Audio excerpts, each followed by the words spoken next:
বর্ষার শেষ সময়ে এসেও থেমে থেমে বৃষ্টি ও আর্দ্রতায় দেশে ব্যাপক বংশবিস্তার করছে ডেঙ্গুর বাহক এডিস মশা।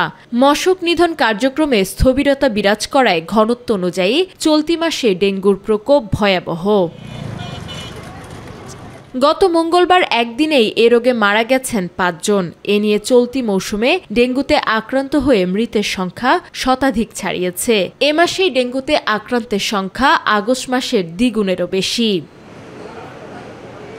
তাপপ্রবাহে মশার প্রজনন কমলেও থেমে থেমে হওয়া বৃষ্টিপাতই মশার প্রজনন বাড়াতে শুরু করেছে জানাচ্ছেন কীটতত্ত্ববিদগণ। এ কারণে এখনই কার্যকর পদক্ষেপ না নিলে অক্টোবরে প্রকোপ আরও ভয়াবহ হবে বলেও শঙ্কার কথা জানান কীটতত্ত্ববিদ অধ্যাপক ডক্টর কবিরুল বাশার। যেই বাড়িতে ডেঙ্গু রোগী আছে সেই বাড়ির চতুর্দিকে 200 মিটারকে কেন্দ্র করে ফগিং করে উড়ন্ত মশা মেরে দিতে হবে।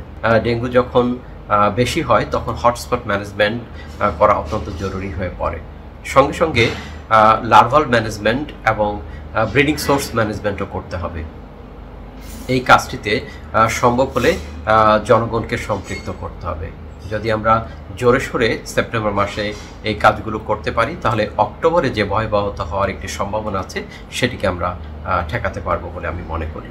এদিকে জ্বর ছাড়াও ডেঙ্গুর অন্যান্য লক্ষণ দেখা দিলে দ্রুত চিকিৎসকের শরণাপন্ন হবার পরামর্শ দিয়েছেন বিশেষজ্ঞ চিকিৎসক। শরীরে রক্তক্ষরণ হওয়া, বিশেষ করে দাঁতের মাড়ি ও পায়খানা রাস্তা দিয়ে রক্তক্ষরণ হতে পারে।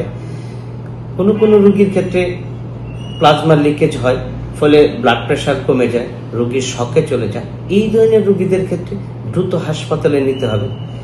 শিশু এবং বয়স্ক রোগীদের রোগ প্রতিরোধ ক্ষমতা কম থাকে, বিশেষ করে বয়স্ক রোগীদের নানাবিধ জটিল রোগে ভোগায়। এই রোগের জটিলতা বাড়তে পারে।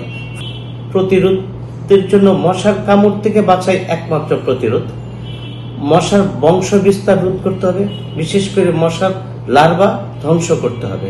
এ রোগের উপসর্গ ক্রমেই পরিবর্তন হওয়ায় এবার শিশু ও বৃদ্ধদের সুরক্ষিত রাখতে বাড়তি যত্নেরও পরামর্শ দেন অধ্যাপক ডাক্তার আকাশ।